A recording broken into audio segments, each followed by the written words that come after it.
All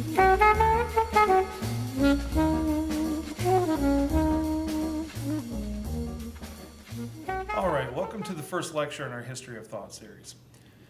We could have started a number of places, but we are going to start with ancient Greece. Ancient Greece being the beginning of philosophy, the seed of Western civilization. And there's a few things that I want the student to come away from this lecture with. First, I think the student needs to have a working definition of what metaphysics is. Sometimes we use big terms, but we use them because they're specific and they kind of contain everything we need in there. Secondly, I want the student to contrast orderly and chaotic explanations for reality. As we explore how different people have thought about the world around us, we'll explore how different people have organized it. And this first lecture is a great contrast between orderly and chaotic views of reality. We'll also explore different materialist explanations for reality. Even though that may not be the most accurate term, I think that's the most helpful term for us for the purposes of our lecture series. And finally, I would like the student to be able to summarize the different ways in which classical people ordered their lives. Okay? We're going to be talking about 4 big questions throughout our lecture series. The first one is whether or not there is order to this world, or how is this world ordered? This is the question of metaphysics. What is the nature of reality? What is its ontology? Different cultures throughout history have posited a different way to order reality. Secondly, we're going to ask, how does one order their personal life? How should we order our personal lives? The philosophical term for this is ethics. And different people in different times and places have construed different organizing principles to our lives, to ethics. Thirdly, how can we know this order? This is a critical question. This is the question of epistemology. What is the nature of truth? Do we know truth through our senses? Do we know truth through our reason?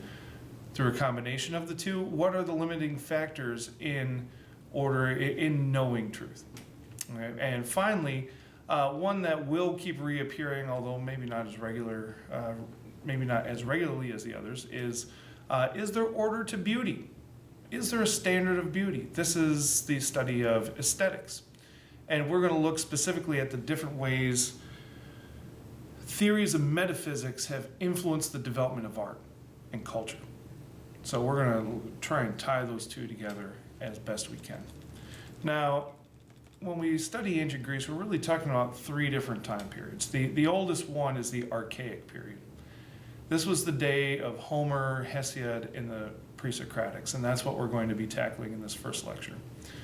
The second time period is called the Hellenic period, or the Golden Age. This is the time period of Pericles and Plato and Aristotle. We'll tackle that in our next lecture. And the third time period is the Hellenistic time period. This is Alexander the Great. This was the diffusion of Greek culture throughout the Mediterranean world and even beyond. But like I said before, this first lecture is going to concern itself with the Homeric school and the Pre Socratics. Let's talk a little bit about Homer and Hesiod. Homer and Hesiod were known for their epic poems, specifically Homer and the Iliad and the Odyssey.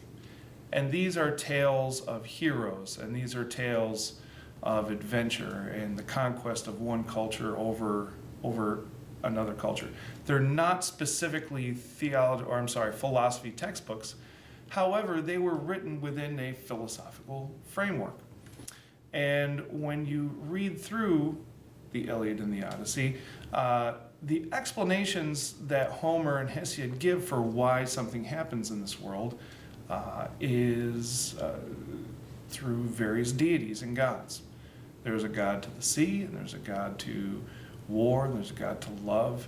And whenever anything happened, the Greeks in the Archaic period, the Greeks of Homer and Hesiod's day would explain things in terms of these deities, Zeus and Poseidon, and so on and so forth. This betrays a fundamentally chaotic view of the world, that there's no real rhyme or reason why an eclipse happens or an earthquake happens or it rains. It's just the will of these capricious deities. These deities that frankly look an awful lot like you and I and act an awful lot like you and I, with jealousies and revenge and so on and so forth. And this is how the Greeks in the Archaic period chose to explain order to the world around them. Now, to its credit, this culture did believe that history was going somewhere, that it had a teleology, a goal or an end, but that this goal or end was motivated and furthered by these capricious gods. Another term we might use for these deities is anthropomorphic deities, gods that are in the form of man, morphe being form and thropos being man.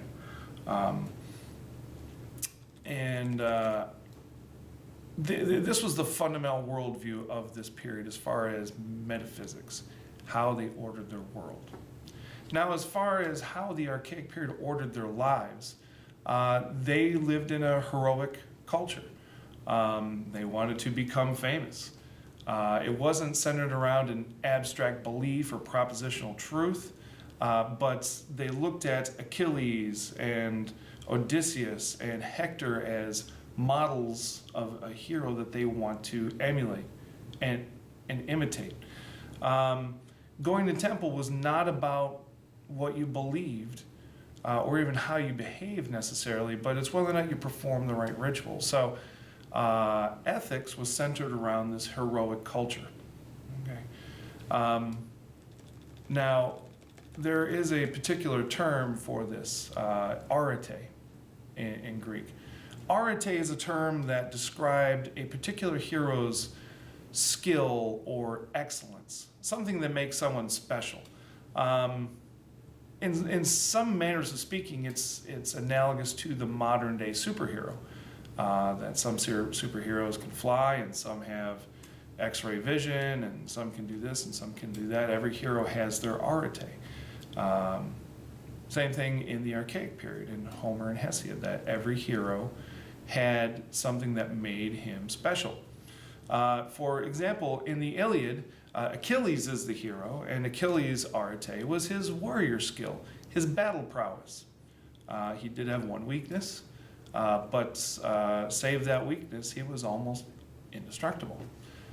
In Homer's Iliad, the hero there is Odysseus, and his arete was slightly different. His arete was cunning and intelligence. And I heard one professor say that, if asked who would win in a battle, Odysseus or Achilles, that if it ever came down to the battle, obviously Achilles would win, but Odysseus was so smart, he'd work it out so that Achilles mysteriously died in his sleep the night before the battle, or something like that. These aretes, these excellencies, were a reflection of the cultural values of Greece. They were a reflection of what Greek people thought were important, the things that Greek people wanted to imitate or emulate, at least in the Archaic period. So when we look at the Homeric school of philosophy, if we want to call it, it reflects a very early Greek organization to the world as being very chaotic, without sustained philosophical thought. Okay. Let's leave the Homeric school for a second and progress on to the Milesian school. The Milesian school is named after a town in Asia Minor on the west coast of what is now Turkey, a town called Miletus, a little bit south of modern day Ephesus, and it was very much a crossroads. The goods coming from Persia and India would come to Miletus before setting sail across the Mediterranean. Carthage, Phoenicia, Greece, Egypt would all trade through Miletus. So it was a zone of exchange of various ideas. So it was also very prosperous, so it should not be that much of a surprise that they had time to devote to thinking about the world around them. And probably the most famous member of the Milesian school is Thales, also the first member. Thales, it's widely accepted that he gave birth to this idea of natural philosophy. In thinking about how the world is ordered around him, he did an amazing thing. He predicted an eclipse. In other words, he looked at the world around him and assumed that the world operated on predictable principles that one could not necessarily tell the future in a divination or sorcery or anything like that, but the world operates on regular principles, and if you understand those principles, you can, to one extent or another, kind of predict what's coming. That was a huge departure from the Homeric school. The idea that it rains because the gods want it to rain, or you lost your business because the gods are upset with you, or an eclipse happened because one of the gods was angry. This was explaining the world through observing the material phenomena that one saw around oneself. Thales also tried to provide an explanation as to why the world acts this way. He tried to think of the primal substance of everything that makes up the world. So if we can figure out what the substance is, and if we know the properties and how the substance acts, well, then we can figure out how things in our world, including ourselves, act. And Thales thought that the organizing substance of the world was water. Thales was able to observe that water exists in three states. Through condensation and such, it exists in a gaseous form, and it exists in a liquid form, and when it gets cold enough, it exists as a solid form. And Thales probably extended that, saying, well, when we look at earth and wood and all that, maybe that's just an extension of water's freezing. So he thought that we can explain the world in terms of water. Whether or not Thales was correct in that is almost besides the point. We would, from our perspective, think that he was wrong to a certain extent, although a good chunk of this world and a good chunk of our bodies is water, so I guess he wasn't all that wrong. But you have to understand what makes Thales remarkable, is that he did not accept mythology as an explanation for why things happen. He thought we can understand how the world around us is organized by observing the world around us. And there are several other implications from that we'll get to at a later time. A second member of the Milesian school is a thinker called Anaximander. He also theorized that the world was orderly. He was not a part of this Homeric worldview. But instead of positing a central substance like water in the way Thales did, Anaximander was a little bit more general. He said that the world was composed of something called apeiron. Believe it or not, one of the better translations of that is stuff. The world is made out of stuff, this indeterminate stuff. And if you can figure out how this stuff works, you can figure out how everything else works. And it's an undifferentiated stuff. It's something that could be a solid, a liquid, or gas. It's something that could either become stone or wood or metal, depending on it. But if you separated all the physical things that we have, eventually you'd get to this primal substance of apeiron, or snuff.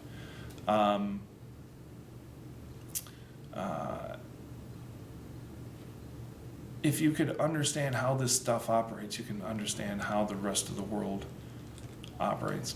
Now, we do know that Anaximander wrote a book. We don't have that book. All we know about Anaximander is through the writings of Aristotle. And when we talk about Aristotle, we will recognize why Anaximander and Aristotle may have been good friends had they lived at the same time. Aristotle was obviously influenced by this idea that we could figure out the world around us by understanding its stuff. This is an early form of an idea called materialism. The idea that everything in the world around us is made out of matter, is made out of something physical. Now, Copleston does point out that it may not be fair to accuse these pre-Socratics of being a materialist, because that presupposes that they understand that there is something called spirit and there's something called matter, and they choose to describe the world in terms of matter. This may have been before the time that rational, spiritual, non-material explanations were really thought of as possible, but nevertheless they do explain the world around them in terms of what is material. Okay. Another one of these pre-Socratic thinkers, Anaximenes. He also thought that the world was made out of water. So we see this theme that these thinkers in Miletus during the Archaic period were trying to understand how the world around them was organized, and theorized that it was made out of something material, stuff. Well, there's another thinker from Miletus that has a slightly different take on this. His name is Heraclitus. And he did posit a unifying element, but his unifying element was fire. The reason why he chose fire is because he emphasized that everything in this world is changing. Everything in this world is becoming. Whereas Thales and Anaximander and Anaximenes were trying to identify what makes the world stable, what makes the world unified, Heraclitus tried to explain the other side of that coin in developing a theory as to why things change. And fire is an element of change. This is a more dynamic theory that challenged the early Milesian stable universe. Heraclitus is famous for saying the quote, "You can never step into the same river twice. Everything is always changing." Here again, we see that even though Heraclitus does not explain the world in terms of stability and stuff, he's still trying to find a central material that can explain the world around him. Okay. The Milesian school was incredibly influential, but really represents one school of thought during the pre-Socratic era. A different school of thought during the pre-Socratic era was the Pythagorean school, named after Pythagoras. Now, Pythagoras still had his origins in Miletus, but very early on he left Miletus to go to southern Italy, an area that was called Magna Graecia, or Greater Greece, this expansion of Greek culture and Greek thought. When Pythagoras tried to tackle this question of how the world is ordered, he did not define it in terms of something material, but instead something mental, something rational, something in the world of ideas. Pythagoras tried to explain the world around us in terms of numbers. If you can understand the numbers behind the phenomena in the world, we can understand how the world is organized, how the world operates. And presumably, then we can exert some manner of control over how the world operates. Their method is very important. What they would do is they would come up with a mathematical theorem, and then they would test to see if it held true in the real world. Notice this, they did not develop the mathematical theorem by observing the world first and then tried to use numbers in order to explain it. Instead, they tried to think up the numbers, think up the formula, and then test it in the real world. Notice how different this is in method from the Milesian school. The Milesian school tried to explain the world around us in terms of material things because that's what we observe. That through our senses. It is a sensory experience. The Pythagoreans are using a rational method to explain the world around them. So theoretically, you could be blind and deaf and be a Pythagorean and explain the world around us. The thing Pythagoras is most known for in kind of common circles today is the Pythagorean theorem. A squared plus b squared equals c squared. Ironically, the Pythagoreans did not like this formula because it did not end up in a whole number. or an even number or a rational number. It drove them crazy to a certain extent, but it was something that they were able to develop in their mind. You do not have to observe a triangle in order to understand the relationships in a triangle. A triangle can be an ideal form, a mental picture. It doesn't have to be a physical reality to understand it. So this gave rise not to a materialist approach, but instead an idealist approach. They were interested in the idea which gives matter meaning, and they define that in numbers. That is a core, essential, important distinction to make in the pre-Socratic world. How do we order the world around us? How do we understand how the world is ordered? Do we understand it by observing the world and trying to find its eternal substance? Or do we understand the world by rational deduction? Okay, we'll get into deduction and induction at another time. According to the Pythagoreans, how can we know this order? We can know this order through numbers, proofs. We can solve all possible situations through understanding numbers. Okay. Now, these were the two dominant ideas in the pre-Socratic era during the archaic period of Greek history. And at the same time, Greek culture was producing works of art and architecture. And art and architecture is a reflection of the dominant ideas of the day. And in this case, especially of the Pythagorean approach. Early Greek art was idealistic art. They depicted subjects not as they truly are, but as they should be. And this is an effective methodology for communicating ideas and values. It reflects an emphasis on the ideal images used in Homeric literature. It can communicate arete. Okay?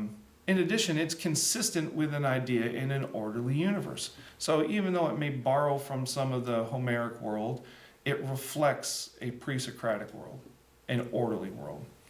Now, as we trace the development of Greek art, we'll see that there was this movement and shift from idealism towards realism. But two early examples of idealistic Greek art are two representative examples called Kouros boy and Kore girl. Now, if you look at these two statues, especially side to side, you can rate them on a scale of 1 to 10. How realistic are they? You can look at the hair. You can look at how they stand. You can look at their proportion. You can look at how muscle tone is conveyed. And when you look at these two, it's clear that the artist was not trying to portray them as they truly are. I think we have to be very clear about this up front. Artists that choose an idealistic methodology are not doing so because they do not have the tools or the skills to show people how they truly were. Of course they were skilled enough to show the human body how it really was. They chose these conventions for a purpose because they were trying to communicate values. They were trying to communicate ideas in the same way that the literature of Homer and Hesiod reflected cultural values and was articulated within a philosophical context. So also Greek art and architecture was communicated within a philosophical context, was used to communicate cultural values. So do not assume that these very simple portrayals of a boy and a girl are simple because of a lack of skill. It was an intentional methodology that the artist used in order to communicate ideas and values, which begs the question, what are those ideas and what are those values? These were the stereotypical models of what a man and a woman should be. Okay. An example from architecture is the Parthenon. it reflects the value of the day in its purpose, that it was a temple of worship, of ritual. This gets back to how one orders our lives. It was symmetrical. It was geometric. It reflects numbers and calculations. The roof is a triangle, which was very important to the Pythagoreans.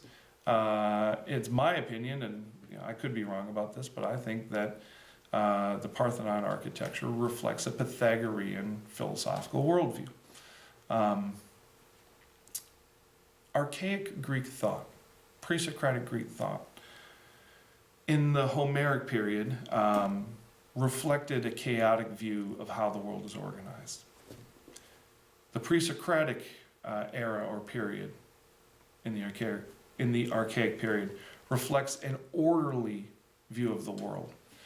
These are two fundamentally different ways of understanding the world around us. And for the Christian, this is very important because we tend to explain the world around us in an orderly fashion, but yet we also use God as how we explain why the world is the way it is.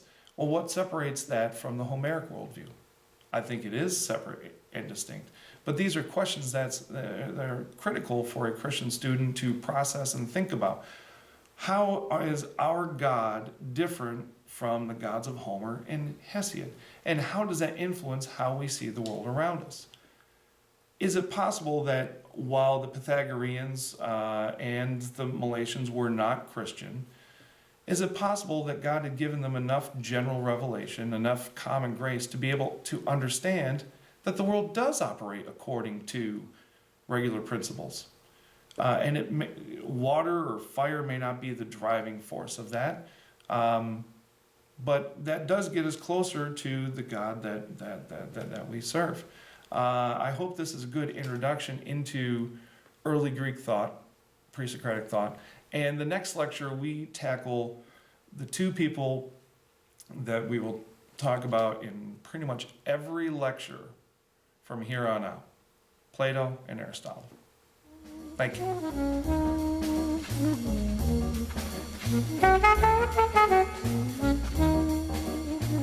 you.